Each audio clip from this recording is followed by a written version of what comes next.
Salam sejahtera untuk kita semuanya.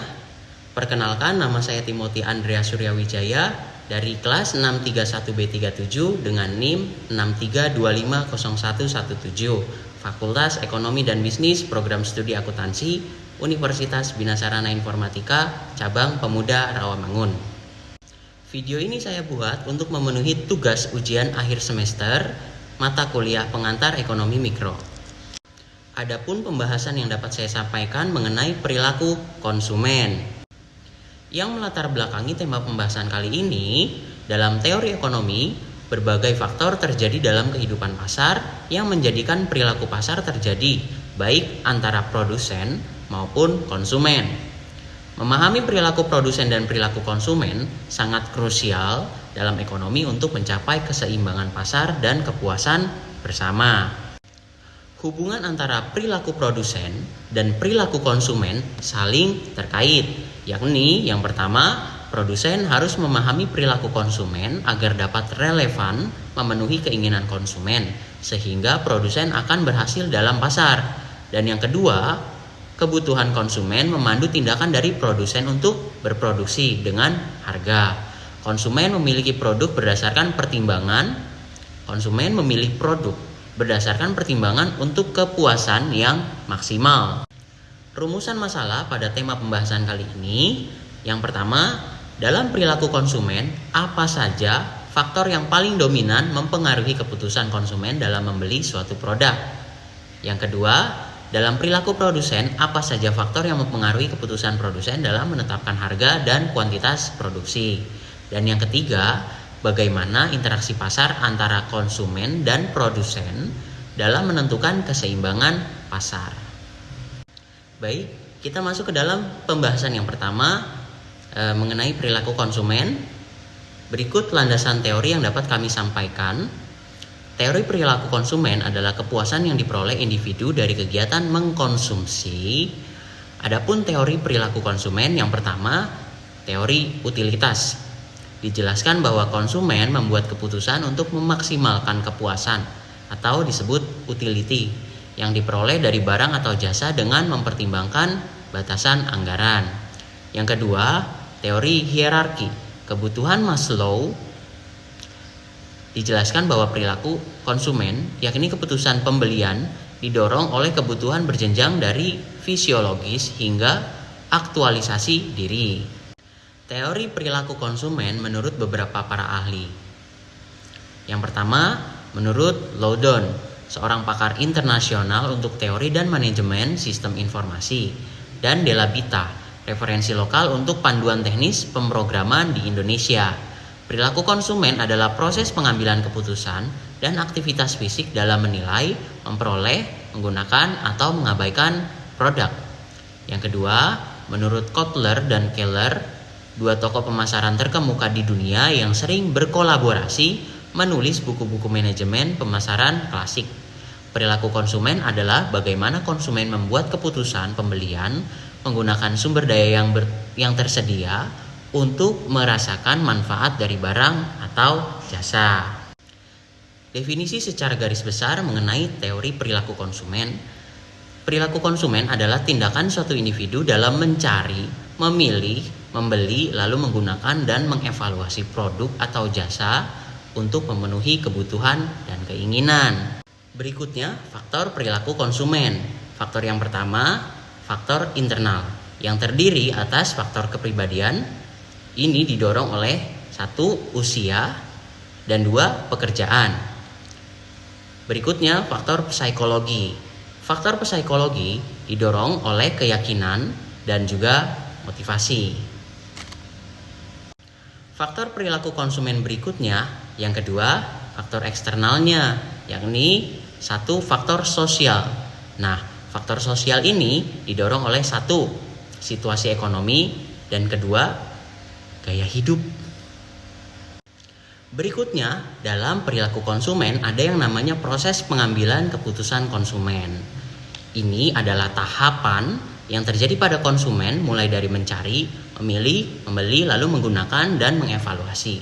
Hal ini terjadi karena didorong oleh faktor-faktor perilaku konsumen. Adapun proses-proses pengambilan keputusan konsumen, yang pertama, pengenalan masalah. Hal ini pemicu terjadinya kebutuhan akan suatu produk ataupun jasa. Yang kedua, pencarian informasi. Konsumen akan mencari informasi terkait suatu kebutuhan yang dia butuhkan. Yang ketiga, evaluasi. Biasanya konsumen akan melakukan riset atau evaluasi, membanding-bandingkan setiap pilihan yang telah didapatkan, entah itu brand atau merek, harganya, kualitasnya, dan sebagainya. Yang keempat, keputusan untuk membeli. Yang kelima, mengevaluasi setelah pembelian. Biasanya konsumen akan menilai bagaimana tingkat kepuasan terhadap suatu produk atau jasa yang telah digunakan. Berikutnya ada jenis perilaku konsumen. Nah, jenis perilaku konsumen ini dapat terlihat dan dapat dikategorikan setelah 5 proses tadi pengambilan keputusan itu ya terjadi. Berikut jenis perilaku konsumen. Yang pertama, perilaku konsumen yang kompleks. Konsumennya aktif, terlibat dalam mengkonsumsi karena produk beresiko tinggi seperti membeli aset, membeli properti. Yang kedua, perilaku variasi. Konsumen beralih merek karena ingin hal yang baru. Dan yang ketiga, perilaku kebiasaan. Konsumen membeli secara berulang-ulang. Dari ketiga jenis perilaku konsumen tadi, timbullah karakter konsumen yang beragam nih. Di antaranya yang pertama, berbasis kebutuhan. Membeli karena nilai fungsinya. Mereka membeli, mengkonsumsi karena memang membutuhkan, hanya benar-benar murni membutuhkan. Yang kedua, konsumen loyal. Biasanya membeli secara berulang-ulang karena konsumen ini merasa cocok ya. Yang ketiga, konsumen impulsif. Membeli karena emosi atau karena dorongan perasaan. Yang keempat, konsumen cuci mata. Konsumen hanya mengamati tapi tidak membeli. Yang kelima, konsumen hemat. Membeli dengan mengamati harga terendah atau bahkan saat ada diskon. Berikut saya jabarkan contoh kasus perilaku konsumen.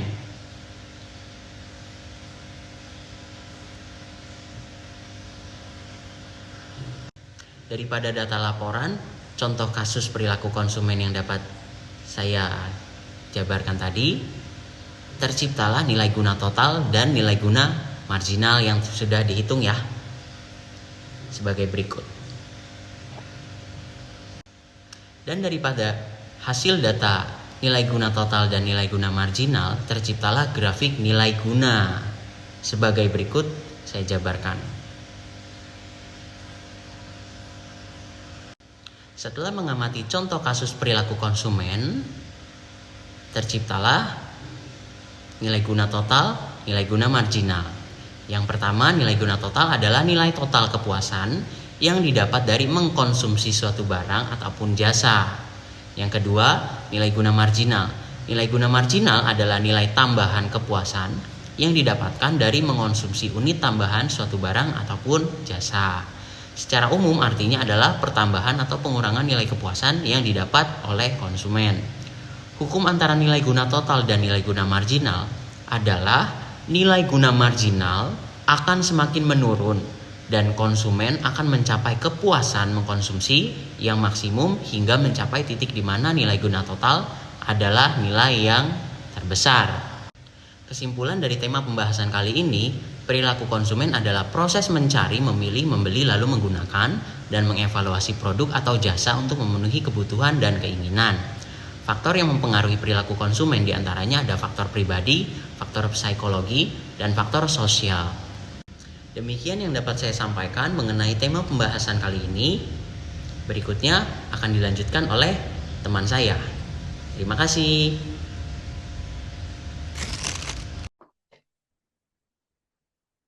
Halo, salam sejahtera semuanya. Perkenalkan nama saya Daniel Pisandira dengan nomor induk mahasiswa di 6325164, di mana sekarang saya ingin mempresentasikan tugas dari pengantar ekonomi mikro dengan judul perilaku konsumen dan perilaku produsen, di mana saya menjelaskan atau mempresentasikan tugas ini berkelompok dengan Saudara Timothy di mana beliau tadi sudah menjelaskan tentang perilaku konsumen, dan sekarang saya akan menjelaskan tentang perilaku produsen.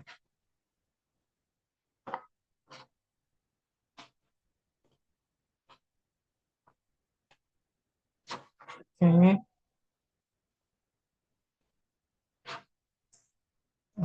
Oke. Di mana makalah ini berjudul Perilaku Konsumen dan Perilaku Produsen dengan eh, berkelompok dengan dua orang, yaitu Saudara Timothy Andreas Suryawijaya dengan NIM 632501117, dan saya sendiri dengan nama Daniel Pius Andira dengan NIM 6325164, di mana saya akan menjelaskan tentang perilaku produsen, dikarenakan perilaku konsumen sudah dijelaskan di awal oleh Saudara Timothy. Perilaku produsen. Perilaku produsen adalah teori yang menjelaskan cara produsen, individu atau perusahaan mengambil keputusan dan tindakan dalam proses produksi untuk menghasilkan barang atau jasa dengan tujuan utama memaksimalkan keuntungan dengan menggunakan sumber daya secara efisien, mempertimbangkan biaya, permintaan pasar, dan persaingan untuk mencapai hasil optimal dan laba yang diinginkan. Ini mencakup pilihan tentang jenis produk, jumlah produksi, harga, pengelolaan bahan baku, hingga penggunaan teknologi. Kemudian setelah dimengerti tentang perilaku produsen, bahwa di dalam perilaku produsen ini memiliki beberapa faktor yang mempengaruhinya, antara lain. Yang pertama itu ada faktor internal atau psikologi dan individu, kemudian ada faktor eksternal, lingkungan dan pasar, kemudian ada faktor teknis dan ekonomi. Di mana untuk yang pertama ini adalah faktor internal, itu meliputi dari proses psikologis, yaitu cara produsen mengolah informasi, menganalisis permintaan, dan mengambil keputusan. Seringkali rasionalitasnya terbatas. Kemudian perbedaan dengan individu yaitu lebih ke motivasi, kepribadian, gaya hidup, dan keahlian wirausaha yang berbeda antar produsen mempengaruhi gaya produksinya. Kemudian untuk yang kedua ada faktor internal, yaitu melingkupi dari lingkungan dan pasar. Yaitu lingkungan itu seperti kelas sosial, budaya, dan kondisi ekonomi sekitar. Kemudian ada permintaan pasar, yaitu kebutuhan dan keinginan konsumen akan menentukan jumlah produksi. Kemudian ada persaingan pasar seperti tingkat kompetisi dengan produsen lain yang mempengaruhi strategi harga dan produksi. Kemudian untuk yang terakhir yaitu ada faktor teknis dan ekonomi. Itu meliputi apa saja sih? Itu ada sekitar ada 5, yaitu ada biaya produksi, harga input atau biaya faktor produksi, kemudian harga output atau harga jual, kemudian ada teknologi dan modal, serta sumber daya. Di mana biaya produksi ini seperti pengeluaran untuk bahan baku, tenaga kerja, dan overhead, serta untuk mendorong produsen mencari efisiensi. Kemudian harga input atau biaya faktor produksi itu seperti harga bahan baku dan tenaga kerja yang mempengaruhi biaya total. Kemudian juga ada harga output atau biasa disebut dengan harga jual, itu digunakan untuk menentukan penerimaan produsen. Kemudian ada teknologi, yaitu pilihan teknologi mempengaruhi efisiensi dan biaya, mendorong pemilihan teknologi yang menimbulkan biaya. Dan yang terakhir itu ada modal serta sumber daya, yaitu apa sih? Seperti ketersediaan modal, tanah, sumber daya, dan keahlian wirausaha. Seperti itu. Kemudian setelah dari kita tahu tentang beberapa faktor yang mempengaruhinya, yaitu kita lanjut lagi seperti proses pengambilan keputusan produsen.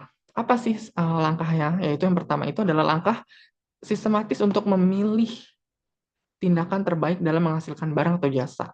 Bisa dimulai dari identifikasi masalah atau peluang, pengumpulan data atau kondisi pasar, biaya, dan teknologi, kemudian ada identifikasi dan evaluasi berbagai alternatif, seperti strategi produk, produksi, investasi, harga, menggunakan analisis seperti analisis biaya manfaat, pemilihan alternatif terbaik, implementasi, hingga evaluasi hasil. Dengan tujuan mengoptimalkan profit sambil mempertimbangkan faktor internal, yaitu sumber daya, dan eksternal, permintaan pasar, seperti itu. Kemudian lagi ada beberapa langkah pengambilan keputusan produsen, yaitu ada identifikasi masalah atau peluang, kemudian ada pengumpulan data dan informasi, kemudian ada identifikasi alternatif, kemudian ada analis dan evaluasi alternatif, kemudian ada pemilihan alternatif terbaik, kemudian ada implementasi keputusan, serta evaluasi dan monitoring hasil. Kemudian, sama yang tadi kita sudah jelaskan, beberapa faktor yang mempengaruhi perilaku produsen, seperti yang tadi itu ada, kalau yang tadi kan lebih ke intinya, sedangkan yang ini adalah lebih ke secara garis besar itu ada internal dan eksternal, serta intuisi dan pengalaman. Gitu. Kemudian ada jenis-jenis perilaku produsen, antara lainnya seperti yang tadi dapat menentukan harga atau pricing. Yang kedua itu sering melakukan peneliti pasar atau market research. Kemudian ada selalu mencari inovasi produk atau product innovation dan melakukan pemasaran atau marketing. Kemudian pengelolaan sumber daya atau research management. Seperti itu. Kemudian kita masuk ke contoh kasus perilaku produsen itu sebuah usaha roti rumahan atau kita beri nama seperti Roti Maju Jaya yang memproduksi roti setiap hari. Pemilik usaha ingin mengetahui jumlah produksi yang paling menguntungkan dengan memperhatikan biaya produksi. Yaitu asumsinya adalah biaya tetap atau FC 50.000 sewa dan peralatan. Biaya variabel meningkat seiring bertambahnya produksi. Tujuan produsen adalah meminimalkan biaya dan memaksimalkan keuntungan. Kita bisa lihat, ini adalah tabel produksi dan biaya, yaitu jumlah roti atau key quantity, biaya tetap, biaya variabel, biaya total, dan biaya rata-rata, serta biaya marginal. Di sini jumlah kolom rotinya adalah atau kuantitas ada 10, 0, 10, 20, 30, 40, sampai dengan 50. Sedangkan biaya tetapnya itu kita menggunakan 50.000 semua secara keseluruhan. Kemudian biaya variabelnya itu ada 0, 20, 35, 55, 80, sama 110. Kemudian biaya totalnya itu ada 50, 70, 85, sama 105, dan 130 sama 160. Kemudian biaya rata-ratanya itu ada minus atau 0 atau tidak ada, dan 7.000, 4.250, 3.500, 3.250, sama 3.200. Kemudian ada biaya marginal atau MC, 0 atau minus, atau 0 lah, tidak ada, 2.000, 1.400, 2.000, 2.500, dan 3.000. Gimana sih cara menghitungnya ini? Ini kita bisa lihat di sini ya, di keterangan. TC itu yaitu biaya total. Cara menghitung biaya total adalah FC ditambah VC. Atau biaya total sama dengan biaya tetap ditambah biaya variabel. Kemudian untuk menghitung AC atau biaya rata-rata yaitu adalah TC dibagi Q. Yaitu biaya rata-rata sama dengan biaya total dibagi dengan jumlah kuantiti atau jumlah roti. Sedangkan mencari margin MC atau biaya marginal itu adalah TC dibagi Q, yaitu biaya total dibagi dengan kuantiti, seperti itu. Kemudian ini ada grafik produksi dan biaya. Ini adalah hasil dari yang tadi ya, dari contoh ini, dari tabel ini, kita buatkan grafik seperti ini. Kemudian di sini yang kuning ini adalah biaya total atau TC. Kemudian garis yang hijau muda ini adalah biaya tetap, dan hijau tua ini adalah biaya variabel. Kemudian ada yang orange ini biaya rata-rata, dan merah ini adalah biaya marginal. Seperti itu. Nah, penjelasan dari grafik tersebut adalah kurva MC atau marginal cost berbentuk U karena hukum hasil tambahan yang menurun. Kemudian kurva AC atau average cost itu menurun lalu naik. Kemudian MC memotong AC di titik biaya minimum. Seperti ini ya. Kemudian produksi optimal terjadi saat AC minimum. Nah, analisis perilaku produsennya adalah produsen awalnya meningkatkan produksi karena biaya per unit menurun. Kemudian pada titik tertentu biaya mulai meningkat karena keterbatasan tenaga dan alat. Kemudian produsen rasional memiliki produksi 50 unit karena AC terendah, dan keputusan produksi selalu didasarkan pada efisiensi biaya. Jadi kita bisa tarik kesimpulan adalah perilaku produsen tersebut menunjukkan bahwa produsen bertujuan memaksimalkan keuntungan, biaya produksi menjadi dasar utama pengambilan keputusan, analisis TC, AC, dan MC membantu menentukan jumlah produksi optimal. Seperti itu.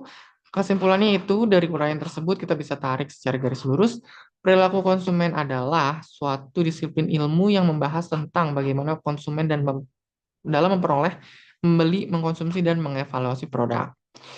Yang kedua, para pemasar kewajiban untuk memahami konsumen, mengetahui apa yang dibutuhkannya, apa seleranya, dan bagaimana ia mengambil keputusan, sehingga pemasar dapat memproduksi barang dan jasa yang sesuai dengan kebutuhan konsumen. Dan yang ketiga yaitu perilaku konsumen dapat dipahami dengan pendekatan proses keputusan konsumen dalam membeli atau mengonsumsi produk yang akan dipengaruhi oleh kegiatan pemasaran yang dilakukan produsen dan lembaga lainnya, faktor perbedaan individu konsumen, dan faktor lingkungan konsumen. Kemudian ada proses pengambilan keputusan konsumen itu terdiri dari 5 tahap, yaitu tahap pengenalan kebutuhan, pencarian informasi, evaluasi alternatif, pembelian dan evaluasi setelah konsumsi. Seperti itu. Kemudian yang terakhir adalah proses pembelian, merupakan kegiatan yang dilakukan oleh konsumen setelah memutuskan alternatif yang akan dipilih. Setelah konsumen melakukan pembelian suatu produk, biasanya akan diikuti oleh kegiatan konsumsi. Kemudian konsumen akan melakukan evaluasi terhadap produk yang telah dikonsumsinya. Hasil evaluasi pasca konsumsi adalah sebuah penilaian kepuasan konsumen terhadap produk yang dikonsumsinya. Jadi keduanya saling terikat erat. Konsumen mencari kepuasan maksimal dengan memenuhi kebutuhan dan keinginan secara rasio maupun irasional. Sementara produsen berusaha mencapai keuntungan maksimum dengan menghasilkan barang atau jasa yang diminati. Keduanya berinteraksi di pasar, menentukan harga dan jumlah produk, serta menggerakkan ekonomi melalui permintaan dan penawaran, yang diatur oleh faktor internal, psikologis, dan eksternal lingkungan untuk mencapai keseimbangan pasar. Seperti itu dari saya dan kelompok saya. Terima kasih atas waktunya dan sampai jumpa.